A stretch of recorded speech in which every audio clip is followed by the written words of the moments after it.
નમસ્કાર. આપ સર્વને દંડવત પ્રણામ. ખૂબ ખૂબ ધન્યવાદ.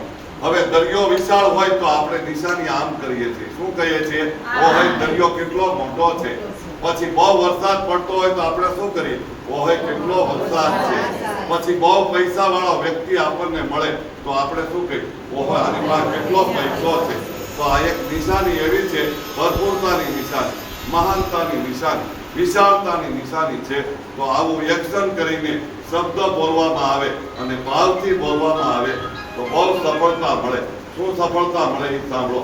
તમારા જીવનમાં કોઈ દી ધન ન ફૂટે, તમારા ઘરમાં પરિવારમાં કોઈ દિવસ અન્ન ન ફૂટે, ધન અને અન્નથી ભરપૂર થઈ મજા આવે કે ન આવે ભાઈ? ચાલો હવે એક્શન કરીને આપણે અન્ન અને ધનને આહવાન કેવી રીતે કરાય એ જોઈએ.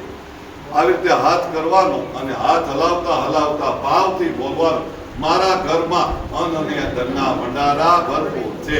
મારા ઘરમાં અન્ન અને ધનના ભંડારા ભરપૂર છે. હસીને બોલવાનું, હસતા હસતા બોલવાનું. મારા ઘરમાં અન્ન અને ધનના ભંડારા ભરપૂર છે. મારા ઘરમાં અન્ન અને ધનના ભંડારા ભરપૂર છે. મારા ઘરમાં અન્ન અને ધનના ભંડારા ભરપૂર છે.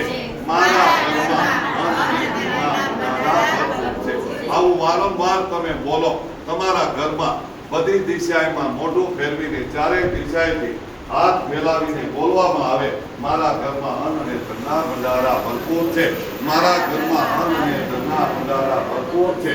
આવું ચારેય દિશાએ, દસેય દિશાએ ફરીને બોલવામાં આવે તો ફરતું ફરતું બધી જગ્યાએથી ધન અને અન્ન 100% આવે છે. સફળતા 1000% મળે છે. મેં હજારો લોકોને આ એક્શન કરાવીને, ટેકનિક શીખવાડીને અન્ન અને ધનથી ભરપૂર કર્યા છે. તમે પણ ભરપૂર બનશો એની ગેરંટી છે. કરશો કે નહીં? ખૂબ ખૂબ ધન્યવાદ. આ વિડીયો અનેક લોકોને શેર કરો. અમારી યુટ્યુબ ચેનલને સબસ્ક્રાઇબ કરી દેજો. આપ સર્વને સુરત કામરેજથી ગઢિયા સાહેબના દંડવત પ્રણામ. ખૂબ ખૂબ ધન્યવાદ. ખૂબ ખૂબ